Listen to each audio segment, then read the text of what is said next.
انما حرم علیکم المیتہ، اللہ تعالیٰ نے تو تم پہ یہی بس 4 چیزیں ہیں جو حرام کی ہیں. کون سی؟ نمبر 1 مردار، والدم اور بہتا ہوا لہو.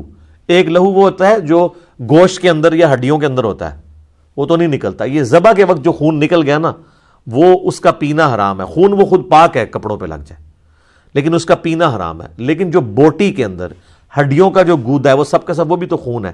اسی طریقے سے کلیجی جو آپ بھون کے کھاتے ہیں اتنی مزے، خون کا ہی وہ ہے نا، وہ خون وہ بہتا ہوا نہیں ہے. یہ دم سے مراد بہتا ہوا لہو. ولحم الخنزیر، اور خنزیر کا، پگ کا، سور کا گوشت. کہتے ہیں جی وہ جناب اس کا نام لے لینا تو کتنے دن؟ 40 دن. تو قرآن اس بے شمار دفعہ دا نہ ہے. اس کا مطلب ہے کہ قرآن میں اگر یہ آیت کوئی پڑھے گا تو نعوذ باللہ اس کی زبان ہی پلید ہو جائے گی. سر قرآن میں جب آپ خنزیر کا نام لے رہے ہیں نا، تو خا کے اوپر بھی 10 نیکیاں ہیں، نون کے اوپر بھی 10 نیکیاں ہیں، زا پہ بھی 10 نیکیاں ہیں، یا پہ بھی اور را پہ بھی 50 نیکیاں ہیں خنزیر لفظ بولنے کے اوپر. قرآن کے اندر جب آپ بول رہے ہیں، قرآن میں تو شیطان کا نام لینے سے بھی نیکیاں مل جاتی ہیں، لیکن چھڑا نہیں شیطان کا نام لیا جا رہا ہوتا. اعوذ باللہ من الشیطان الرجیم. یہاں پہ تو 3 چیزیں ہوں گی: مردار، بہتا ہوا لہو، خنزیر کا گوشت، وما اہل بہ لغیر اللہ، اور ہر وہ حلال چیز بھی جس کے ذبح کے وقت غیر اللہ کا نام لیا گیا ہو. ذبح کے وقت کسی اور ہستی کے لیے ذبح کیا جائے. ایک ویسے غیر اللہ کا نام تو بولا جاتا ہے چیزوں پہ. ظاہر ہے اب جب کسی نے کوئی گائے پالی ہوئی ہے تو وہ تو یہی کہے گا میری گائے، یا قربانی کے لیے بکرا لیا جائے گا تو یہی کہا جائے گا کہ یہ فلاں کا بکرا ہے. تو وہ اس پہ جو غیر اللہ کا نام بولا جا رہا ہوتا ہے وہ اس کی ملکیت کے اعتبار سے بولا جا رہا ہوتا ہے. لیکن جب اس کو ذبح کیا کریں گے تو سر اس پہ پھر تو صحیح مسلم میں تکبیر ہے، بسم اللہ اللہ اکبر. صرف اللہ بھی کہہ کے ذبح ہو جائے گا، اللہ کا نام لینا ہے، لیکن کم از کم اتنی آواز ہے کہ اپنے کان سنیں. اگر دل میں پڑا نا تو وہ جانور حرام ہو جائے گا. یہ ذہن میں رکھیے گا. اور اس کی حکمت یہ ہے کہ آپ کسی بھی ذی روح کی جان نہیں لے سکتے سوائے اللہ کے نام کے، کیونکہ اس جان کا مالک کون ہے؟ اللہ. تو جناب آپ جب میدان جنگ میں کسی کافر کی جان لیتے ہیں نا تو کس کے حکم سے لے رہے ہوتے ہیں؟ اللہ سے. ویسے تو آپ کسی ایک کافر کو ماریں گے نا تو جناب صحیح بخاری میں حدیث ہے، جس نے ایک ذمہ کافر کو بھی قتل کیا نا وہ جنت کی خوشبو نہیں پائے گا، حتیٰ کہ جنت کی خوشبو 40 سال کی مسافت سے بھی آ رہی ہوگی. کافر کو مارنے سے بھی. یہ جان اتنی قیمتی چیز ہے، لیکن اللہ کے نام پہ جان لی جا سکتی ہے، جانور کی بھی، انسان کی بھی. ہاں جب کوئی کیس جوڈیشری کا کیس ہے اس میں آپ نے پھر خود نہیں لینی ہوگی، پھر عدالت نے فیصلہ کرنا ہوگا. یہ نہیں ہے کہ کوئی شخص کہے کہ جی میں نے امت کے وسیع تر مفاد میں اس کو قتل کرنا ہے، یا میں نے جو ہے وہ اپنی جنت پکا کرنے کے لیے فلاں بندے کو قتل کرنا ہے، یہ گستاخ ہے. یہ نہیں، اس میں تو آپ اپنی جہنم ہی پکی کر رہے ہوں گے. تو یہ 4 چیزیں بیان ہوئی ہیں، اور اسی میں امپلائڈ ہے کہ اگر کوئی شخص غیر اللہ کے نام کے لیے تو ذبح نہیں کرتا لیکن اس کے تقرب کے لیے کرتا ہے، وہ بھی اس میں امپلائڈ ہے. یہ اکثر جب ہم کہتے ہیں نا کہ آپ بزرگ بابوں کے تقرب کے لیے نہ کریں تو وہ کہتے ہیں نہیں جی قرآن میں تو ہے کہ ذبح کے وقت نہ لیا جائے. ٹھیک ہے، اگرچہ اس میں ذبح کے الفاظ نہیں ہیں، لیکن یہ اہل حدیث بھی زیادتی کرتے ہیں. وہ کہتے ہیں کہ جی وہ بس جس پہ بھی نام بولا گیا وہ ہو گیا، تو وہ کہتے ہیں یہ ذبح تو انہوں نے خود ڈالا ہوا ہے. وہ خود نہیں ڈالا ہوا، ذبح ہی مراد ہے. یہاں سے لغیر اللہ میں مراد ذبح ہی ہے. تقرب ڈائریکٹلی قرآن سے ثابت اس طریقے سے نہیں ہوتا. کچھ آیات میں آتا ہے کہ وہ بتوں کی خوشنودی کے لیے کرتے تھے. ظاہر ہے کہ بتوں کی خوشنودی والا معاملہ تو ایک ڈیفرنٹ ہے، اصال ثواب والا معاملہ بالکل ڈیفرنٹ ہے. اگر کوئی کسی بزرگ کے اصال ثواب کے لیے، اپنے ماں باپ کے اصال ثواب کے لیے صدقہ اور خیرات کرتا ہے تو یہ جائز ہے، میت کی طرف سے صدقہ ہو سکتا ہے. لیکن اگر اس سے یہ عقیدہ اس کا جڑا ہوا ہے کہ یہ صدقہ اور خیرات کرنے سے وہ مرا ہوا بزرگ مجھ سے راضی ہوگا اور میری مصیبتیں آسان کر دے گا، تو سر آپ اللہ کا نام 100 دفعہ بھی لے لیں، آپ کا جانور آرام ہے. وہ ہے تقرب غیر اللہ کے لیے. ہاں یہ نیت ہونی چاہیے کہ یہ جو میں ذبح کر رہا ہوں اس کا نفع مرے ہوئے کو پہنچے، نہ کہ مرے ہوئے کا نفع مجھے. الٹ ہے نا، جو ہم ذبح کرتے ہیں اس کا ثواب کسی کو پہنچائے تو ہم اس کو فائدہ پہنچا رہے ہیں، نہ کہ وہ ہمیں پہنچائے گا فائدہ. Point to be noted. وہ یہ نیت ہونی چاہیے. جو یہ کر رہے ہیں اس کے بالکل الٹ. پھر جو سنن ابی داؤد میں حدیث ہے، ایک صحابی نے کہا کہ میں نے نیت کیا رسول اللہ مقام بوانا پہ میں نے 100 اونٹ قربان کرنے ہیں. تو نبی علیہ السلام فرمایا کہ دیکھ لینا وہاں پہ کوئی زمانے جاہلیت کا میلہ تو نہیں لگتا تھا، کوئی اس طرح کی کوئی ایکٹیویٹی تو نہیں ہوتی تھی. اب وہ صحابی آگے سے کہہ سکتا تھا، دیکھیں نا جس طرح یہ ضربے تقسیمیں لگاتے ہیں کہ جی ہم جب ان کو کہتے ہیں آپ جا کے فلاں دربار پہ ذبح کرتے ہیں، وہ کہتے ہیں جی ہم کوئی بالکل قبر پہ تو جا کے ذبح نہیں کر رہے ہوتے، اس کے ہاتھے میں کر رہے ہوتے ہیں، غریبوں کو کھلا رہے ہوتے ہیں. کتنی کہانیاں شروع کر دیتے ہیں. ہم کہتے ہیں یہ دربار بنے ہی نبی علیہ السلام کی نافرمانی پہ ہیں، کیونکہ مسلم شریف میں حدیث ہے میں تمہیں منع کرتا ہوں قبروں کو پکا کرنے سے، قبروں پہ عمارت بنانے سے اور قبروں پر بیٹھنے سے. ڈائریکٹ بیٹھنا بھی حرام ہے، مجاور بن کے بیٹھنا بھی حرام ہے. تو ہم ان اڈوں ہی کو اسلام کے خلاف سمجھتے ہیں. ہم یہ نہیں کہتے کہ کوئی بت پرستی کے اڈے ہیں، اگرچہ وہاں پہ قبر پرستی ہو رہی ہے لیکن ظاہر ہے وہ جہالت میں ہو رہی ہے، ہم اس ایکسٹریم پہ نہیں جاتے.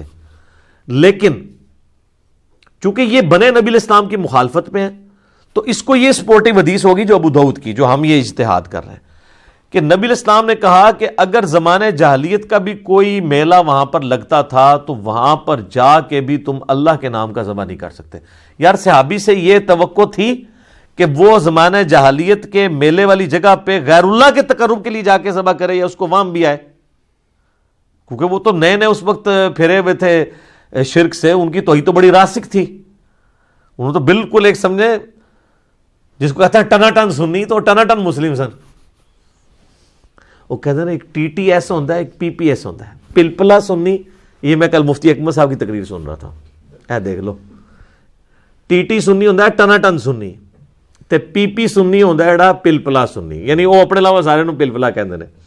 حالانکہ ساری ویڈیوز نے بھی سارے پلپلے ہو گئے نا اللہ کے فضل نال، ٹھیک ہے نا، پلپلا سے انہوں کر دیتا ہے ان کے رہ گیا جے. تو اب وہ صحابی تو ٹنا ٹن مواحد تھے نا، ان سے تو یہ ایکسپیکٹ نہیں تھی کہ وہ غیر اللہ کا تقرب کریں گے. لیکن نبی علیہ السلام نے کہا کہ نہیں، جہاں پہ زمانے جاہلیت کا بھی کوئی میلہ لگتا تھا نا ادھر اللہ کے نام کا بھی نہیں تم نے کرنا.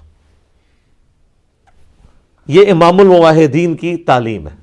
بالکل کاٹ کے رکھ دی ہر چیز، کوئی بھی چیز شرک کی طرف لینے والی تھی، لے جانے والی تھی، نبی علیہ السلام نے اس پہ کمپرومائز نہیں کیا. میں اس لیے اکثر کہتا ہوں کہ اگر رسول اللہ اپنی قبر سے نکل آئیں اور درس و تدریس کا سلسلہ مسجد نبوی میں شروع کر دیں اور وہ لائیو پوری دنیا میں سنایا جائے، اور اللہ کے لیے تو بعید نہیں ہے کہ اب اگر رسول اللہ دنیا میں تشریف لے آئیں تو پھر آپ علیہ السلام عربی میں بیان نہیں کریں گے، آپ کی ہر زبان میں لیکچرز آئیں گے، کیونکہ اس وقت تو مشرکین عرب پہ آپ کا غلبہ تھا اور آپ امت نے یہ کام کرنا تھا. اب اگر نبی علیہ السلام آئیں گے تو ظاہر ہے یہ تو دور ایسا ہے کہ گلوبل ویلیج ہے دنیا، تو نبی علیہ السلام کے لیکچرز اردو میں بھی، انگلش میں بھی، عربی میں بھی آئیں. کوئی یہ بھی نہیں کہہ رہا جی عربی کچھ اور بولا تھی ترجمہ کچھ اور ہو گیا.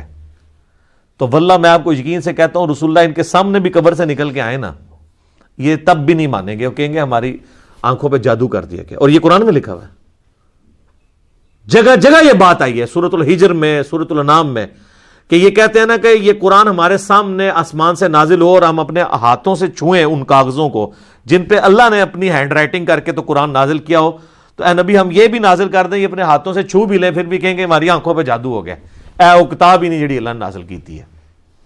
تو یہ واللہ رسول اللہ کا بھی انکار کر دیں گے کہ یہ تو نبی نہیں ہے، کیونکہ وہ تو اس نبی کے بارے میں وہ کچھ مانتے ہیں جو بابوں نے تعارف کروایا. یار بابوں نے جو اللہ کا تعارف کروایا تھا، اللہ اس تعارف کو اون کرنے کے لیے تیار نہیں اپنے حق میں. قرآن میں ہی آ رہا ہے نا کہ جب ان کو کہا جاتا ہے کہ پیروی کرو جو اللہ نے آسمان سے نازل کیا، تو کہتے ہیں ہم آباء و اجداد کی پیروی کریں گے. آباء و اجداد بھی تو اللہ کو مان ہی رہے تھے، اس کے ساتھ صرف شریک ٹھہراتے تھے. تو اللہ تعالیٰ ہمارے کہ تمہارے بابے جس اللہ کو مان رہے ہیں نا، اگرچہ وہ وہی اللہ ہے لیکن ان کوالٹیز کے ساتھ میں ان کا ماننا نہیں قبول کرتا. اللہ اپنا ماننا قبول نہیں کر رہا ان کے بابوں کے کہنے پہ، تو آپ کے بابوں کے کہنے پہ رسول اللہ کا ماننا ہم کیسے قبول کریں؟ نہ ہم آپ کی کوئی بات رسول اللہ کے ریفرنس سے مانیں گے، نہ اللہ کے ریفرنس سے، جب تک کہ آپ ثابت نہیں کریں گے کہ یہ اللہ اور اس کے رسول نے کہا ہے. تو یہ اللہ پہ بھی جھوٹ باندھ رہے ہیں، رسول اللہ پہ بھی جھوٹ باندھ رہے ہیں، والعیاذ باللہ تعالی. اللہم اجرنا من النار. ساتھ اللہ تعالیٰ نے ایک ایکسیپشن دے دی، اور قرآن میں جب کبھی بھی یہ آیات آئی ہیں، یہ سورۃ البقرہ میں بھی ہیں، اس کے بعد سورہ الانعام میں بھی یہ آیات آئیں گی، اور سورۃ النحل کے اندر بھی آئیں گی، سورۃ المائدہ میں بھی کم از کم 4 دفعہ تو مجھے یاد ہے کہ یہ آیات آتی ہیں۔ تو چاروں دفعہ یہ چیز ریپیٹ ہوتی ہے کہ تمہارے لیے مردار حرام کر دیا گیا، تمہارے لیے بہتا ہوا لہو، خنزیر کا گوشت، اور جس پہ ذبح کے وقت غیر اللہ کا نام لیا گیا، لیکن ساتھ یہ ہے فَمَنِ اضْطُرَّ غَيْرَ بَاغٍ وَلَا عَادٍ، اگر کوئی اضطراری کیفیت، کوئی کیٹاسٹرافک کنڈیشن بن جائے، یعنی حلال تمہارے پاس اویلیبل نہ ہو، زندگی موت کی کشمکش بن جائے، غیر باغ ولا عاد، لیکن تمہارے اندر بغاوت نہ ہو اور نہ گناہ کرنے کا ارادہ ہو، فلا اثم علیہ، پھر تم پہ کوئی گناہ نہیں ہوگا۔ یعنی ایک بندہ مر رہا ہے، پانی اویلیبل نہیں، اس نے شراب پی لی، خنزیر کا گوشت کھا لیا، لیکن اللہ تعالیٰ نے فرمایا کہ بغاوت نہیں ہونی، اتنا ہی کھاؤ گے جس سے جان بچے۔ یہ نہیں ہے کہ ایک گلاس شراب سے اگر جان بچنی ہے تو وہ پکڑ کے پوری بوتل الٹا لے، یہ نہیں، بغاوت نہیں ہونی چاہیے۔ آد گناہ بھی نہیں، دل میں یہ شرمندگی ہو کہ میں ایز اے لاسٹ ریزارٹ کر رہا ہوں، یار اللہ کتنا ڈر ہے، اس وقت ہی کہہ دینا، یہ ساری شکیں اٹھا لینا کہ یار مر رہا ہے بندہ، چل پی لے یار، جنہ بھی پینا ہی۔ ادھر بھی کہہ رہے کہ حرام بھی کھانا پڑ گیا نا مجبوری میں، تو یہ دیکھ لینا نہ گناہ کی نیت ہو، نہ ایک حد کو کراس کرنا ہے۔ سر یہ کتابوں کا خدا ہے، یہ حدود اللہ جو بار بار کہا جاتا ہے نا قرآن میں، حدود اللہ دیکھ لیں کتنی سخت ہے۔ ان اللہ غفور رحیم، بے شک اللہ تعالیٰ بخشنے والا مہربان ہے۔ اگر یہ صورتحال ہوگی نا پھر اللہ تعالیٰ معاف کر دے گا، باغی نہ ہوئے اور نافرمانی کی نیت۔ تو یہی اب لوگ یہ سودی کام جو لوگ کر رہے ہیں، او جی ساڑھے کپڑے بھی سودی مشینوں سے بن رہے ہیں، یار یہ اس میں آتا ہے کہ نہ یہ ہماری بغاوت ہے اور نہ ہم اس کے اوپر کوئی اختیار رکھتے ہیں، اس کی بنیاد پہ آپ ڈائریکٹ بینک سے سود کھانا شروع کر دیں گے کہ جی پوری دنیا کا نظام سود پہ چل رہا ہے تو اس لیے کھاؤ پھر ڈائریکٹ۔ وہ جی ہم چلتے پھرتے جراثیم بھی انہیل کرتے ہیں تو پھر ٹھیک ہے، پھر وہ کیڑوں والے امرود بھی کھاتے رہو، وہاں نہیں کھائیں گے، وہ کہیں گے تو نظر آ گیا نا۔ تو یہ جو واضح سود نظر آ رہا ہے آپ کو، کبھی اس کے نام سروس چارجز رکھ دیتے ہیں، ٹھیک ہے، آج کل نواں نہ آ گیا سروس چارجز، منافع کی شرح، انٹرسٹ، ٹھیک ہے۔ یہ دیکھیں آپ الفاظ ایسے ڈیوائز کیے ہیں کہ کہیں سود کا لفظ، حالانکہ سود کا لفظ بھی کوئی برا نہیں ہے، سود فی نفس ہی یہ فارسی کا لفظ ہے نفع بخش چیز کو، سود مند نہیں آپ لفظ استعمال کرتے، یہ چیز سود مند ہے۔ یہ تو ہمارے اصل میں اس کے لیے جو ٹرم ہے وہ ربا ہے، ٹھیک ہے، جو عربی کی ٹرم ہے۔ ظاہر ہے اردو میں اور فارسی میں سود کا لفظ، یہ سود کا لفظ ویسے بدنام ہو گیا، سود لفظ فی نفس ہی برا نہیں تھا، لیکن اب یہ چونکہ ایک اصطلاح استعمال ہوتا ہے تو ہم اسے استعمال کر رہے ہوتے ہیں۔ محلہ اس لیے بدنام ہو گیا کہ سور تے سود نیڑے نیڑے نے، اس وجہ نال بھی ذرا ایک نیچرلی نا لوگوں نفرت ہوگی اس لفظ نال، ٹھیک ہے۔ تو اللہ تعالیٰ ہمارا پھر ہم بخشنے والے مہربان ہے۔ اچھا سورہ نحل میں ایک ساتھ پھر ایک اور ایکسیپشن بھی آئی ہے کہ اگر زندگی موت کی کشمکش بن جائے تو تم کلمہ کفر بھی بول سکتے ہو اگر تمہارا دل ایمان پہ ٹھکا ہوا ہے، لیکن یہ بھی ایک سبسسٹنس لیول کے اوپر درجہ ہے۔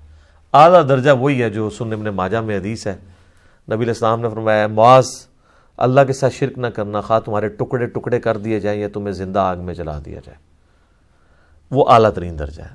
لیکن اس وقت اگر کوئی شخص جان بچانے کے لیے وقتی طور پہ جھوٹ بول لے اور کلمات کفر بھی بول دے تو اسلام میں اس کی اجازت ہے۔ سورۃ النحل کے اندر اسی کو کہا گیا تقیہ کرنا، یعنی دشمن کے شر سے بچنے کے لیے اپنا بچاؤ کرنا۔